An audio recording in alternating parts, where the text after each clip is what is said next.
भद्रं कर्णेभिः शृणुयाम देवाः भद्रं पश्येमाक्षभिर्यजत्राः स्थिरैरङ्गैस्तुष्टुवागुंसस्तनूभिः व्यशेम देवहितं यदायुः स्वस्ति न इन्द्रो वृद्धश्रवाः स्वस्ति नः पूषा विश्ववेदाः स्वस्ति नस्तार्क्ष्यो अरिष्टनेमिः स्वस्ति नो बृहस्पतिर्दधातु। ॐ शान्तिः शान्तिः शान्तिः। हरिः ॐ।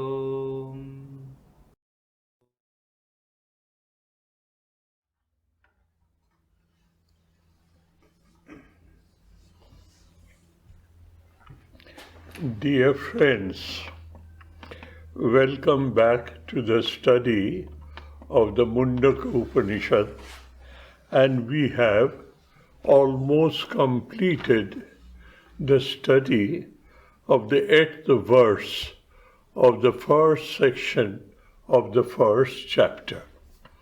Now, I say we have partly completed the study because one very important aspect mentioned at the end of the 8th verse, I did not have time enough to develop it in the last talk. So please kindly bear with me. It is very important for our spiritual life and the performance of our discipline and spiritual life. So let me get at it. We know that now, having established the concept of immutable, infinite, eternal Brahman, Aksharat Paratah Paraha, which is more subtle than the subtlest, good enough, and from that, how this world has come out and how this world goes back into it. We have heard all that, we have studied all that. Now in the 8th shloka, he says again how it comes out. He has given an example of a spider where the thing that is produced by the spider is absorbed by the spider. And it is of the same nature. Sa-lakshana. It's of the same nature. The web comes out of the spider's umbilical cord, goes back to the spider. Sa-lakshana. It's of the same nature. Bilakshana, not of the same nature, but comes out of it, goes back to it. What is that? That is an earth producing herbs and plant life, and after a while it dries, get mixed up with the world, the earth. Jatha prithivyam oshadaya sambhavanti.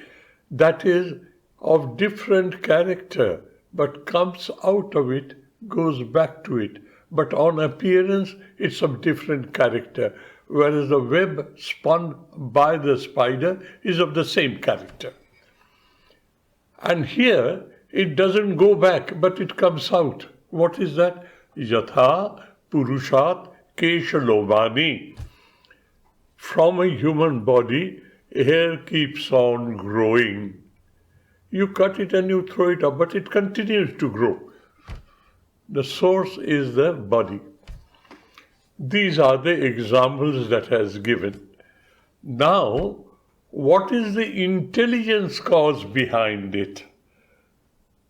The spider is both the intelligent cause as well as material cause. He brings the matter, the web out of him, and it brings it within itself. Out of itself, within itself.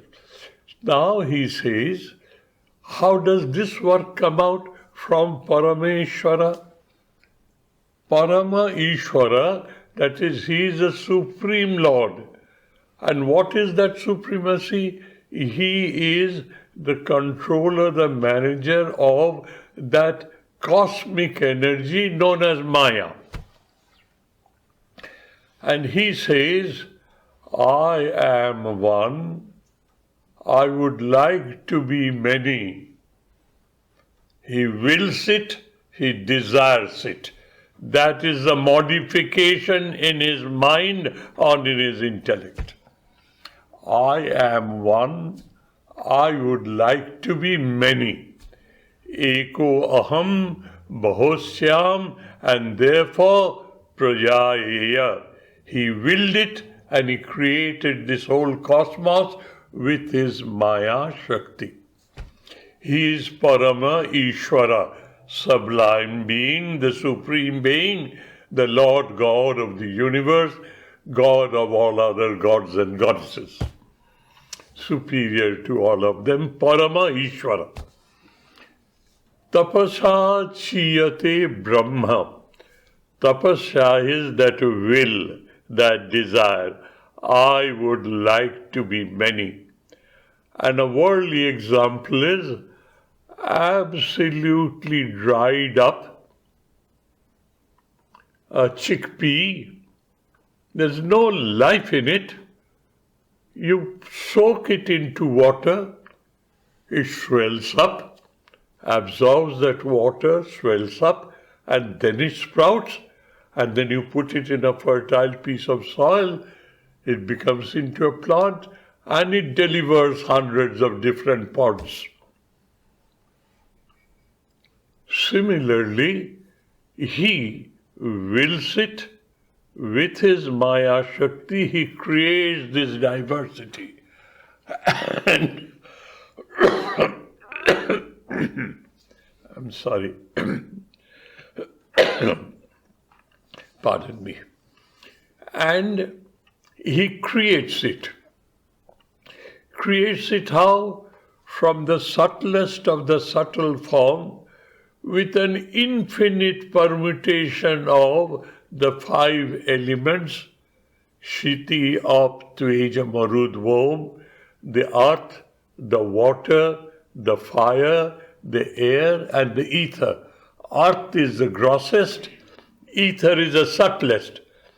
Infinite permutation and combination of these 5 elements, what you find in this cosmos, the subtlest of the subtle and the grossest of the gross, has come out of infinite permutation combination of these 5 basic elements.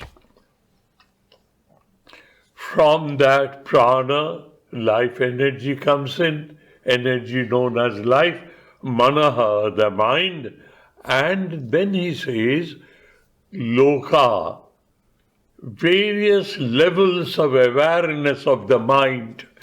Please don't say, oh, that is the Ikundako, this is that loka. These are all Puranic stories. But try to understand the philosophical concept behind. I will tell you the concept.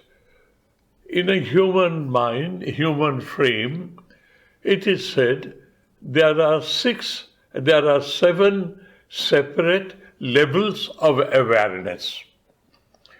Right from the bottom point known as the coccyx, the bottom point of your spine, and right to the top of your head, top of your brain. Your level of awareness is moving in the 3 bottom levels, the central level, and the 3 upper levels. 7 places. And when your level of awareness comes to each of these places, your condition of your awareness is described. The lower 3 is basic, carnal, biological instincts. Eat, drink, and be merry, tomorrow we die. Nothing more than that. Basic, biological, carnal instincts from the lower 3.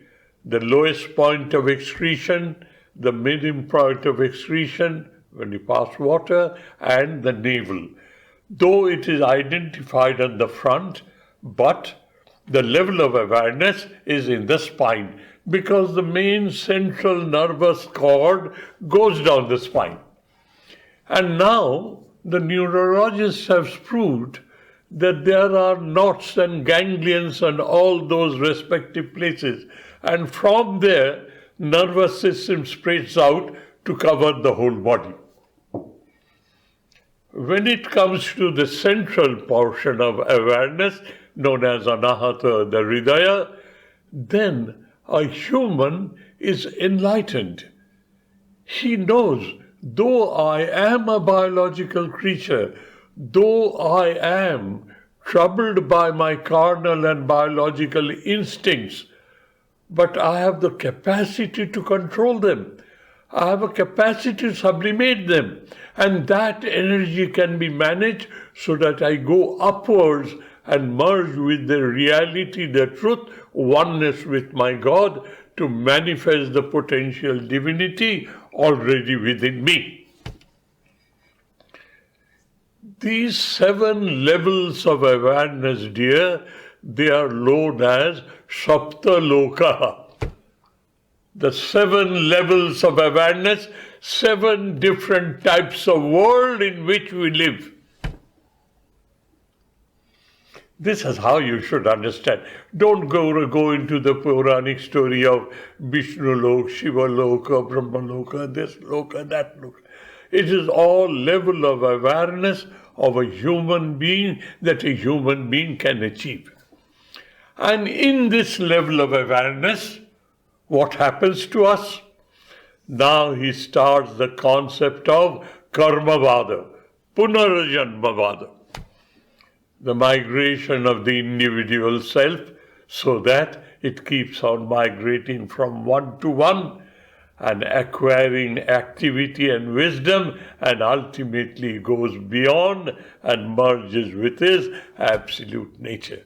Manifestation of the potential divinity already within us.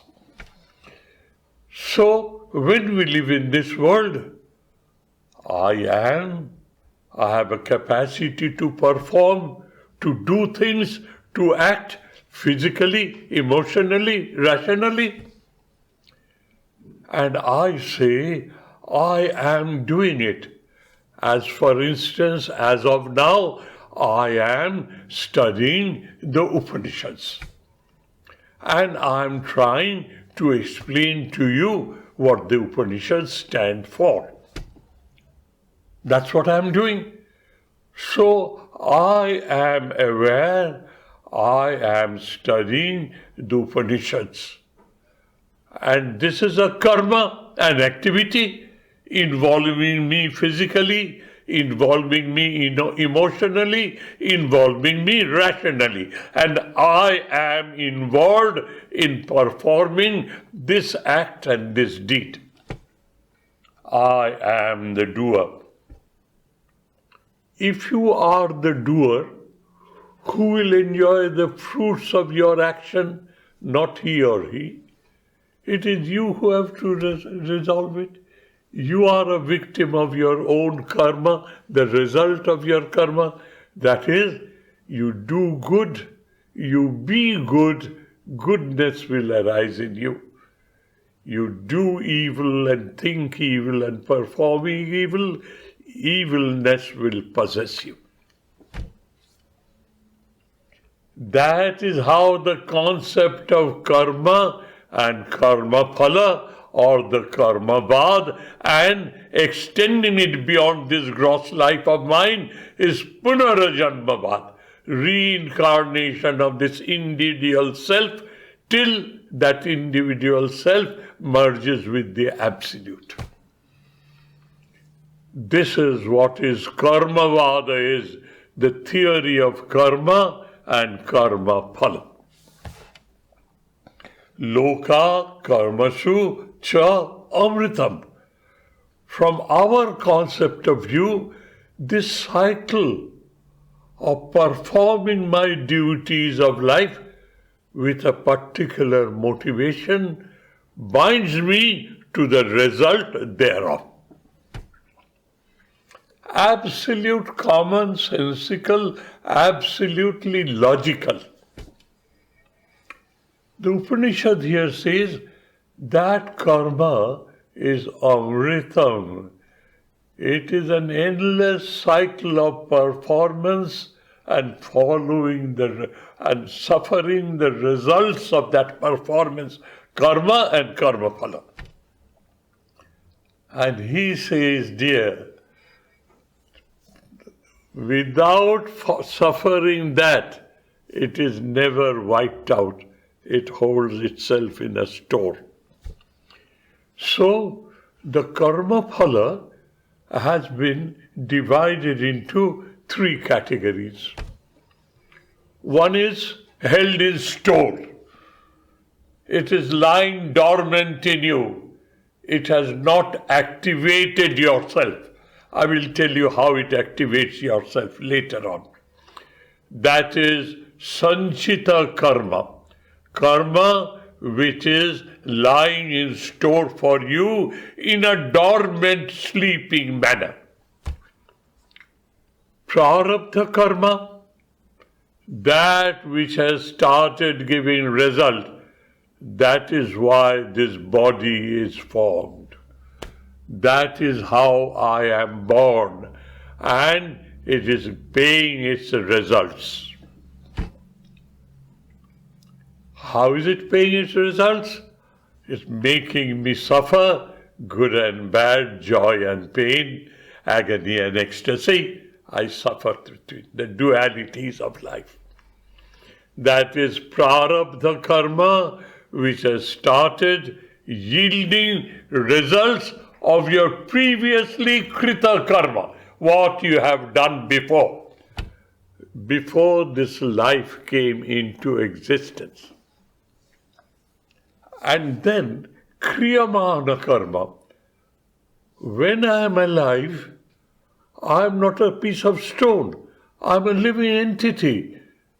So I am working in this world. I am creating new karmas.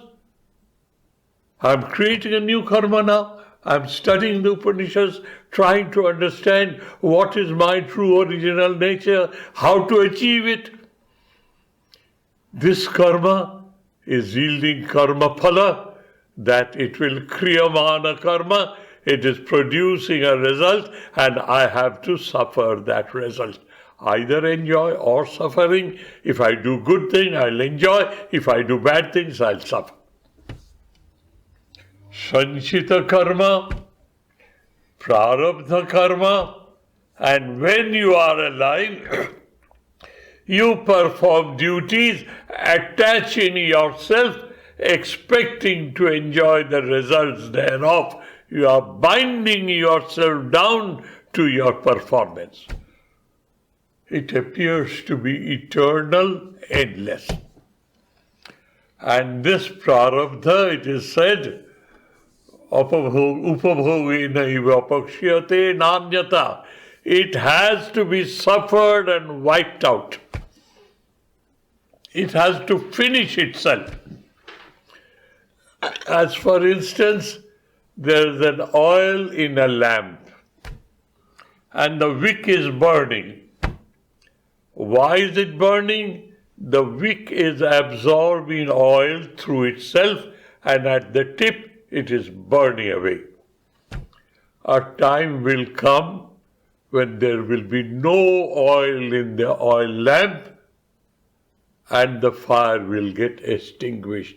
But it has to burn away all the oil in the earthen pot, in the lamp. Upabhogena iva pakshyate nanyata. It has to be suffered out. That is, the karma that you did in the past, you did it so intensely because of the intensity of your involvement. It becomes active, and if it is not much intensity of involvement, it remains in store.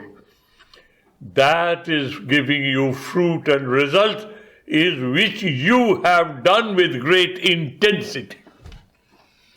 Your intensity of involvement brings that karma phala on the surface, and your lack of intensity of that involvement, that karma phala is left behind. sanchita. When this intensity disappears and diminishes, by comparison, the intensity of the last prarabdha karma is lower than that sanchita karma. It comes and takes the stage. There's a beautiful example given. It's not applicable here because in this country everything is so well disciplined and people know what to do, what not to do. In India, you queue up to buy some ticket. And the people don't follow the rules. A hefty man elbows away everybody and puts his hand into the counter to get his ticket. And then a lesser healthy man, a strong man who stands behind it, he elbows the other to put his hand into it, to get his ticket.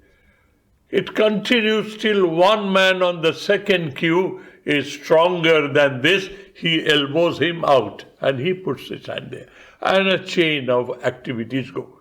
Misfortunes do not come alone, they come one after the other. Fortune do not come alone. You have a span of fortune activity. Why?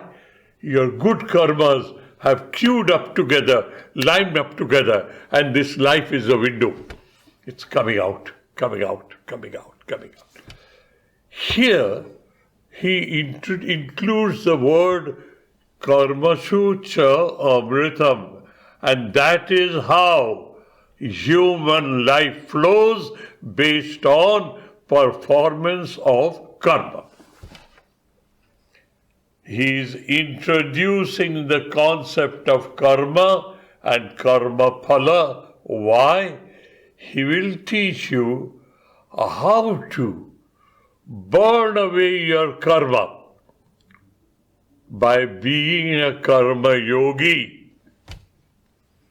And it is emanated from the Upanishads, very perfectly presented in the Gita, and more modernly presented by Swami Vivekananda in the concept of karma yoga. What is it? Oh, I am eternally involved with my karma. There's no escape. Well, no, there is an escape. What is that? Now you re-educate yourself not to perform your duties of life or your karma without an expectation of the result thereof. Do not expect any result. You are performing your duties of life perfectly, thoroughly, correctly, excellently. But be very careful. Don't expect anything in return. Immediately a psychologist will jump in and say, unmotivated activity is not possible. Yes, my dear, the philosopher says, the Shastrakara says, the realized soul says, Swamiji says, Vivekananda says, that wait a while, give me a little chance to develop it fully. You first educate yourself not to expect any worldly result from your activities in the world. I agree. Unmotivated activity is not possible. There has to be a motivation behind activity. Let me choose a motivation for you which will rid you of the bondage of this eternal karma bother, and you will be free from karma. How is that? You convert all your acts and deeds of life as a worship to the divine. Expect nothing from the world. Do everything. Sublimate your performance of duties of life by educating yourself not having a worldly motivation, but have a stronger motivation. That motivation is, my whole life is an endless worship of the divine. What are you doing? You are not creating any more karma. And if you are creating a karma, that karma rotates around the awareness of presence of God in your life. This is what a modern man has to understand. That is why Swamiji said, each soul is potentially divine. The purpose of religion and spiritual discipline and etc. is to manifest that potential divinity already in humans. Do it by jnana, do it by bhakti, do it by yoga, do it by karma. For heaven's sake, do it and be free. That is the end all and be all of all religions. Doctrines or dogmas are of secondary detail. Doctrines and dogmas are of secondary detail. The primary intention is how to free yourself from the bondage of karma and karma phala. So dear, in this end part of the 8th shloka, Sri Krishna, at the end part of this shloka, Angirasha Rishi introduces the concept of karmavada in a very, very, very subtle manner. And he tells you that this is what will deliver you from the bondage of karmavada. You will go beyond karma bhoga by practicing karma yoga. Karma bhoga means suffering the result of your karma phala. That is karma bhoga. And karma yoga is offering your flow of life. Your capacity to do and perform is sublimated as an offering to God. So this body goes through pleasure and pain. This body goes through ecstasy and agony, but you are slowly and slowly disidentifying yourself from this karmavada. You are now sublimating yourself and saturating yourself with the awareness of presence of the divine by remembering the divine every moment of your life. So he starts from tapasa chiyate brahma tato anyam vijayate anyat prana mana satyam loka karmashu cha amritam. So he has completed the 8th verse of the first section of the first chapter known as Mundaka Upanishad. Good enough. Now the last shloka of the first section of the first chapter. Ja sarvagya sarvavit jasya jnanam ayam tapaha tasmati tad brahma nama rupam annam chajayate. This is upasanghara. Upasanghara is conclusion. He started it tadaksharam adhigamyate. Jaya tadaksharam adhigamyate. That is paravidya vishaya.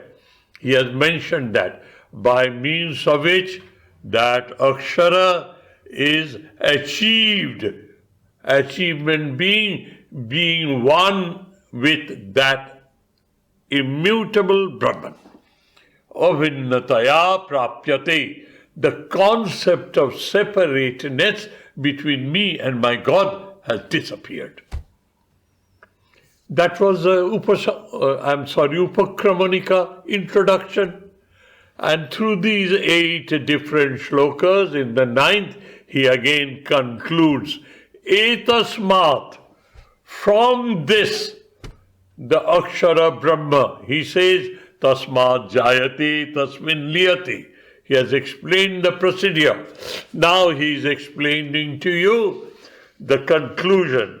Now I conclude the first section of the first chapter of this Upanishad by summarizing and concluding what? Ja Sarvagya.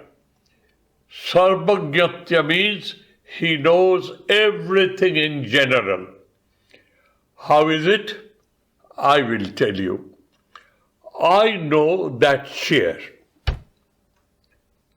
I am a carpenter. I know that is a chair. That is how it has been built. That is its utility, and etc. is. I start first how the chair is. It is tangible, it is visible. The isness of the chair, the awareness of the presence of the chair is sarvagyata. Isness is everywhere. It is. Then comes the question, what is it?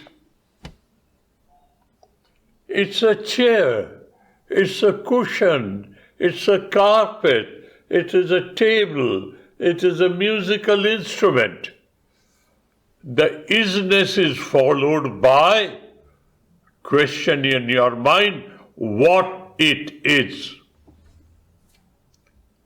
And there are things in this universe I am forced to say, I don't know. I see it, but I don't know what it is. I see it exist, but I do not know what it is.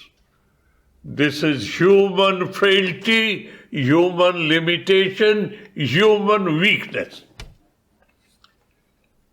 Parameshwara, he does not have that weakness. He is Sarvagya, he knows whatever is which has come out of him. He knows what are they in detail. Ja Sarvagya Sarvavid Parama Ishvara. Now, dears, I will share with you something.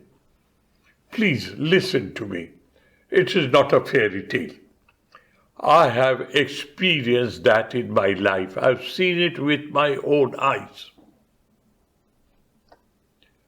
I had the great privilege, unworthy that I am, but by God's grace, I had the great privilege of serving Swami Virajananda ji, one of the disciples of Swami Vivekananda and initiated disciple of Holy Mother. It was said by all, he was our president of the Ramakrishna order, that he is a realized soul. He has identified himself with that Akshara Brahma. But because of his prarabdha, after that wisdom and experience, his life went on in this body. I had served him. Now coming back to the incident, Sarvagyata and Sarva Betta. Sarvagata and Sarva Betritta. In general, in practical. What it is? One day at 4 p.m. in the evening, that was his time for evening cup of tea. I served him tea. He took the cup of tea in his hand, sipped once. He had a habit of taking things slowly. Sipped, kept it. Next time when he lifted, his heart started trembling. And I helped him so that the hot tea should not spill over his body and burn him. So I helped him, and he kept it on the saucer on the table and looked at me with great agony, tears in his eyes. Oh dear me, my child, do you know what happened? Bodhananda passed away. It's a fact of life. I am witness, I can swear by God. Oh dear child, do you know what happened? Bodhananda passed away. Who is Bodhananda? He was his colleague. They two together were initiated into sannyas by Swamiji the same day. That Bodhananda Swami was very close to this Swami. They were close friends. Bodhananda passed away in New York Center.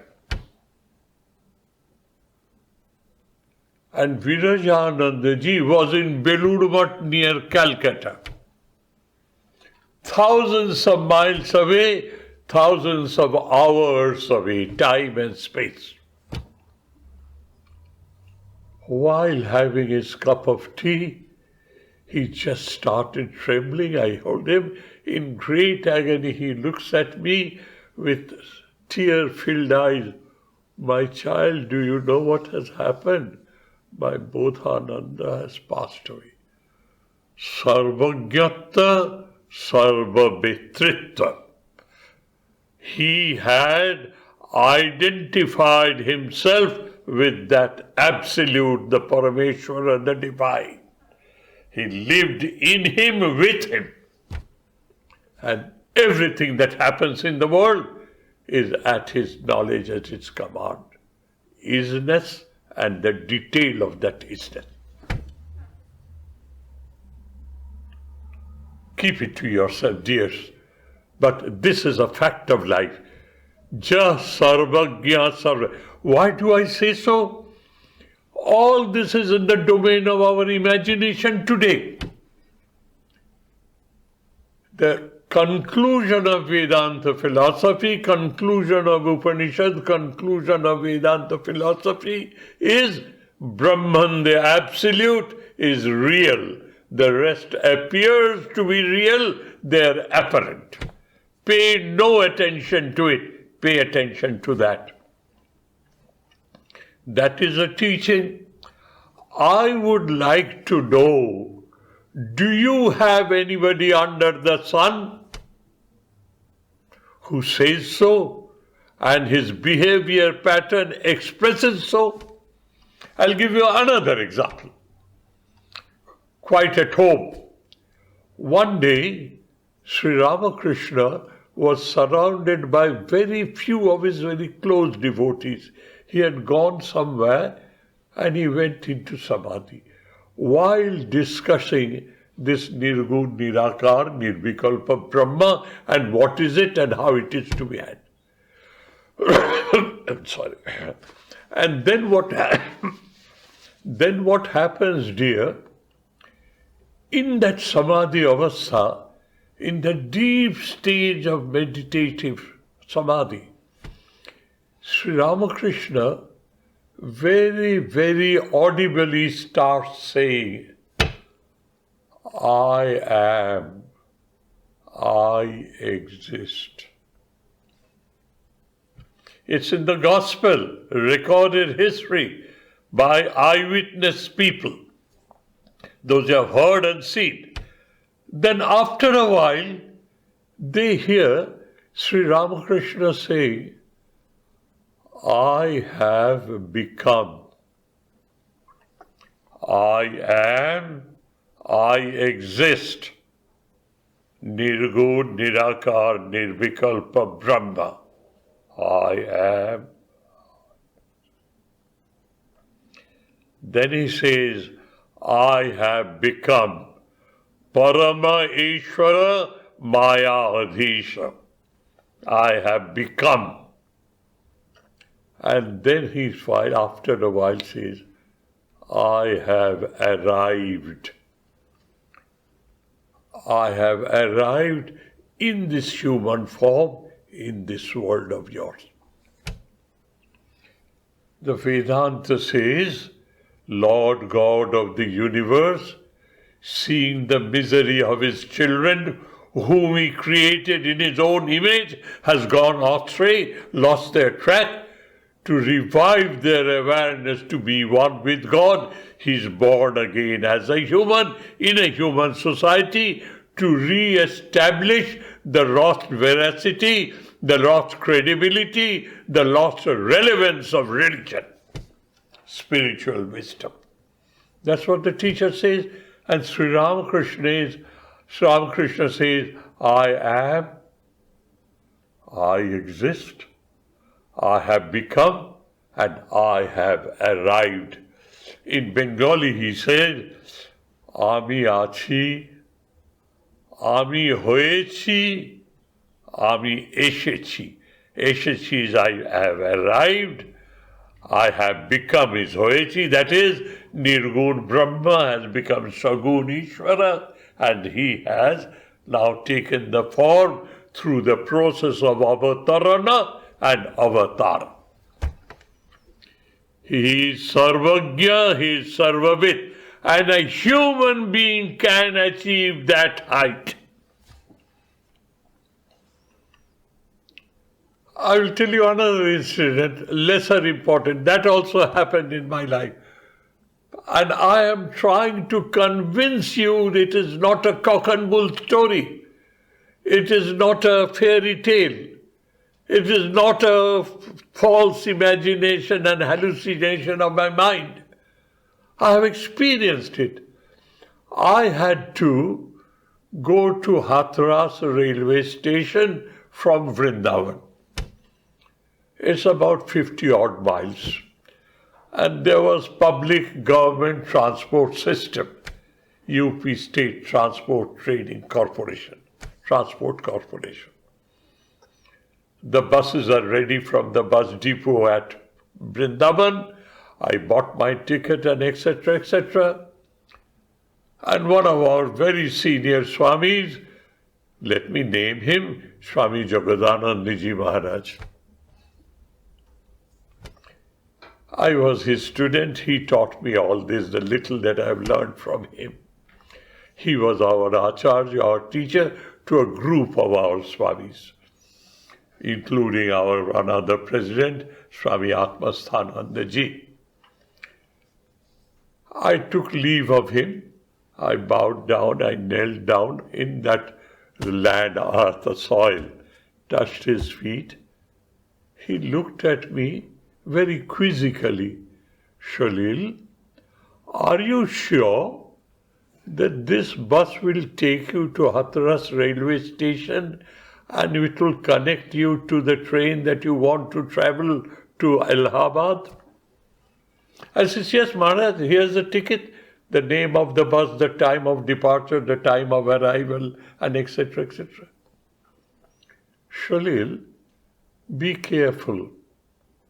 My mother says, this bus will not go to Hathras. I don't know. Be careful. Remember and pray to Mother for your safe journey. That's the end of it. I was absolutely perplexed. What is this old man saying? So we took leave of each other. He says, I'll pray for your safe journey. May Mother protect you. Surely you also please pray to the Mother. Good enough. But hardly half an hour down the journey, the brake of that bus failed. I had to go nearly another 30 miles or 40 miles, I'm not sure. The driver was a very experienced person. He looked at us, we were about 15 or 20 passengers. It was partly empty.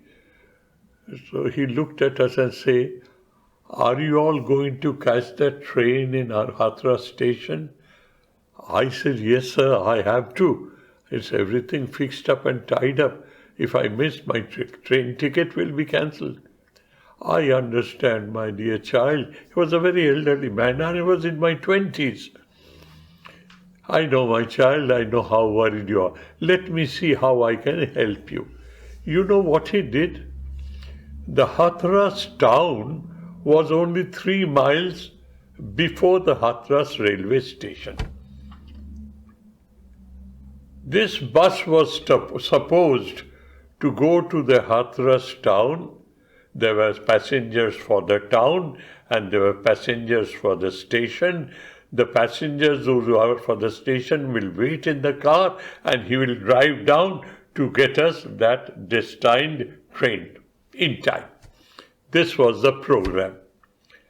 That experienced senior driver played with his brake and clutch and gear. The brake has failed, clutch and gear. Crawls as soon as he thinks the speed is going beyond his control. He puts it in neutral, puts the clutch on, goes. The clutch controlled the speed. And he crawled into the station. Unfortunately, with the best of his efforts, the station superintendent said, "Don't take any risk anymore. I'm sparing another vehicle. Let the passengers for the station go there." We changed. "This coach will not reach the station," he said, "and be careful. Pray to the mother for your safe journey." The coach didn't reach. We had to change the coach and I missed my connection. The whole of the night I was sitting in the Hathras railway station as Swamiji once sat. Anyway, dears, why I am telling you these things? To build up that faith in you, that it is not a cock and bull story, it is not a fairy tale, it is not an imagination or hallucination of a fertile brain. It's a fact of life. Now, why is it required? You think of your younger days. You knew nothing about Euclid's geometry. With fullest faith, the teacher, he knows everything about it, will pass on his wisdom to you and you will hang on to it. And it becomes a part and parcel of your understanding, your being. 2 sides of a triangle is greater than the third side. A square plus b square is equal to c square, and when that is so, one is a right angle triangle. These are all Euclid's geometry, and Euclid is dead and gone, and you are a student. You started with a faith in your teacher that he will teach me rightly and correctly. And having heard that, as a surveyor in your professional life, you are supposed to draw a right angle at a point. So you immediately remember 3 square is 9, 4 square is 16, 9 and 16 is 25, the hypotenuse must be 25, then this is a rectangle. You have applied that wisdom in your life and you have proved it to be right. You are convinced. Let me take this example to what I am trying to explain to you. Upanishad says, at ultimate state, he is immutable, he is infinite, he is eternal, he is real, beyond my concept. Then he says, all right, I'm coming a peg lower for you. The concept of Parameshwara, the supreme being with endless energy, power, wisdom, understanding and everything. Sharbhaga Sampanya Bhagavan. Jnana Aishwarya Bala Birja Teja Shakti. 6 qualities. And of infinite measure. He is Parameshwara. And the whole world has come out of him, will go into him. And what are the signs and symptoms of Parameshwara? He is Sarvagya, he is Sarvavit, Jasya Jnanamayam Tapaha. This creation is a product of his jnana. Eko aham bahushyam prajayaya. That is what it is. And from him everything has emanated, including myself and my capacity to be active. While active, I perform my activities with my motivations and desires, and I am bound down with the result of my activity, karma and karma phala. You have to come out of it, which seems to be an eternal hold on you, on me. But he will teach you how to neutralize that hold and free yourself from the bondage and be one with God. An ordinary human being, by his hard efforts, back-breaking hard efforts, by proper guidance of his Guru, by ultimate compassionate grace of Parameshwara, he achieves that goal. Ishvara shows his face to him and makes him one with him. All the qualities of Ishvara is prevalent in the Jivana Mukta Purusha, a man who has realized the Brahman. With this, dear, he completes the first Mundaka and the first Khanda of the Mundaka. Not the first Mundaka, first Khanda, first sector of the first chapter. Let me read it for you again. Ja Sarvagya, he who knows everything in general. Sarvavit, everything in its minutest detail. And Jnana eva Shakti, knowledge is power. What you know, you can manage it, manipulate it. You know how electricity works and you make use of it for your convenience and your comfort. You have total control on the power known as electricity because you are an electrical engineer. Ja Sarvagya Sarvavit, and how is he creating it? Jasya Jnanam Ayam Tapaha. That his will. I am alone. I would like to be many. And I'd like to play with myself, and I make you, create you in my own image. Jasya Jnanam Ayam Tapaha. Tasmat etad Brahma, tad etad Brahma, tad aksharam, tad taya adigam, jaya vidyaya adigamyati, paravidya. He is concluding the chapter now. Tasmat etad Brahma, nama rupa annamcha avijayate. That is, from this Brahman, Saguna Sakar Samikalpa Brahma, Nama, name, form, Anyam, matter, and etc., the Panchamahabhuta, that is, the basic 5 elements, have emanated. So, Upakramanika, introduction, and Upasanghara, the conclusion, speaks the same thing, and the ideas has been developed in between. This is how, dear, the first section of the first Mundaka chapter starts and ends. That is, we are being introduced to a subject which is as of now beyond my understanding, but the Upanishadakar, the Rishi Angirasha, is trying his level best, is trying his ultimate best to give you a vague, nebulous conception through your rationality, reasoning, and emotionality, to have a nebulous, vague understanding of what is that immutable, absolute, beyond name, beyond form, beyond qualities, beyond utilitarian value, beyond elements. It is. absolute. He has given you unlimited. What does it suggest here? Don't forget, as I keep on repeating to you, and please don't be tired of this. Remember, it has some substance in this repetition. These scriptures are informative.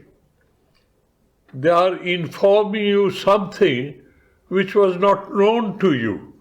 You never thought of it. And he is informing in such a way that you are slowly and slowly trying to grasp it, to absorb it, to assimilate, to educate yourself.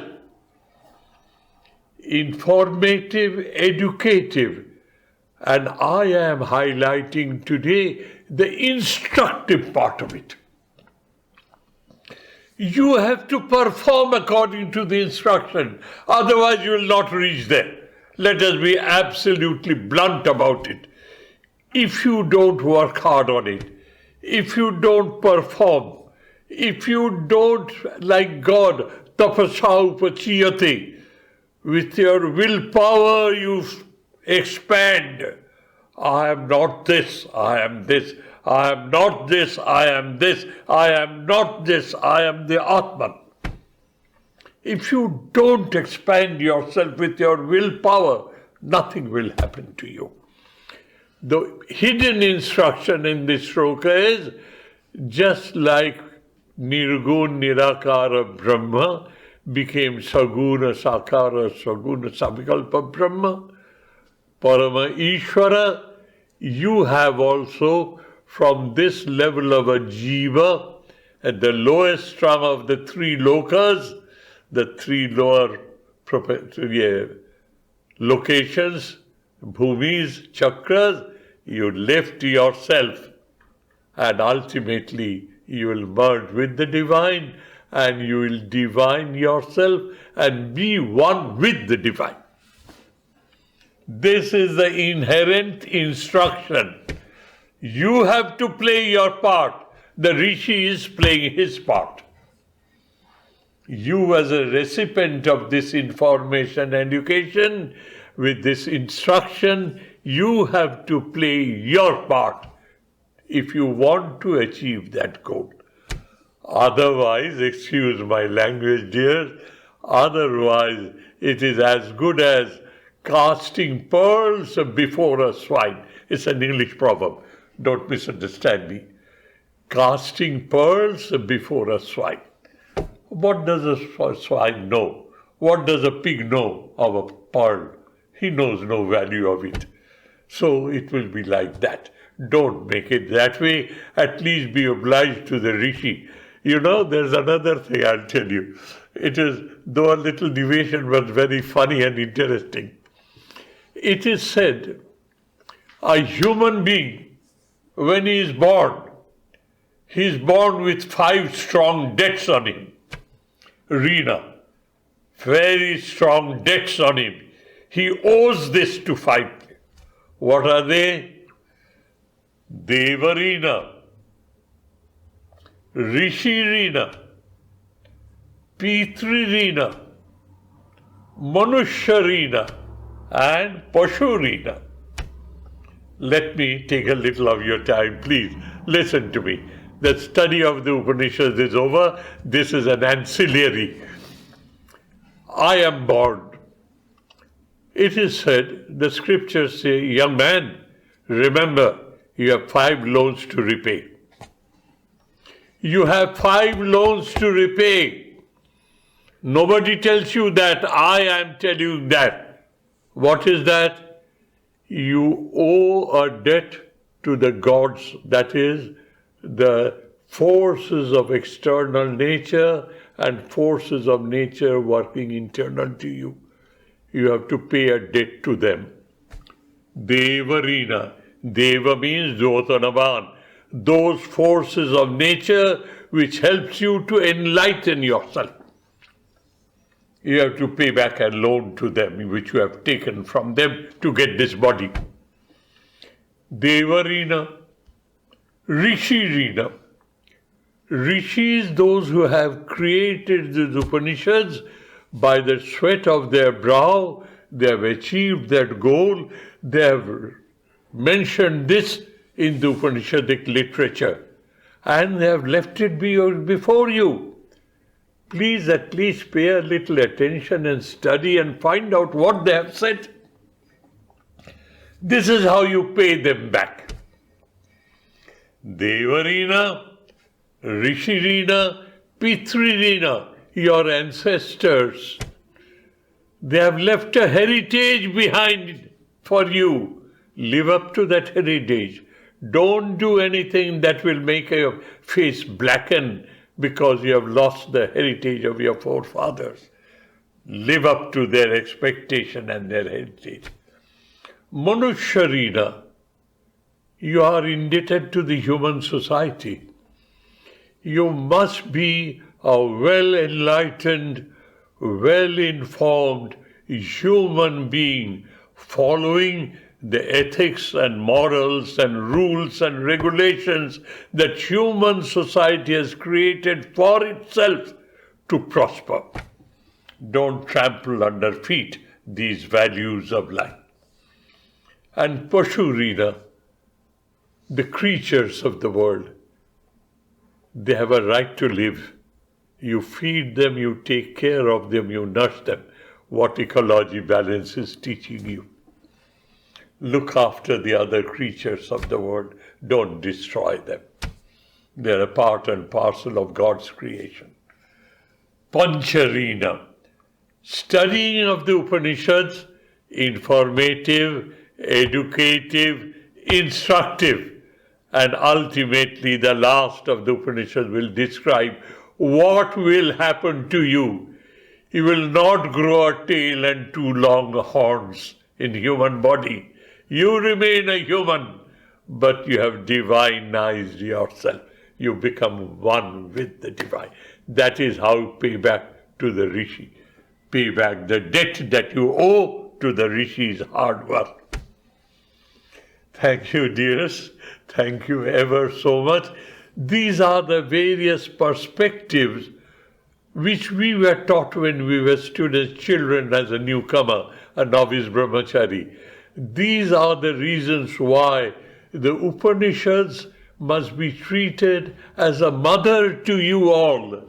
She is mothering us, allowing us to nurture us from her wisdom and grow and become one with the divine.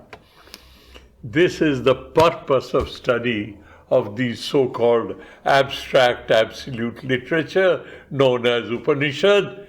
Meaning of the word Upanishad is, if you expose yourself to those ideas, if you absorb and accept those ideas, all the ignorance about your true original nature will disappear like a smoke, and you would know, I am Atma Brahma, Aham Brahmasmi. I am that. Experienceable, not describable.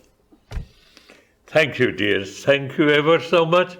So we have completed the first section, Khanda, of the first chapter, the first Mundaka, 9 shlokas. Then we move on to the second chapter of the first shloka, Prathama Mundaka, Ditya Khanda. And let us see how the mother takes us by our hand and stops us from falling down, making sure we walk in a particular direction. This direction is being mentioned in the second chapter. Thank you, dears. Thank you ever so much. May God bless us all, and may we very healthily proceed on this journey. Thank you.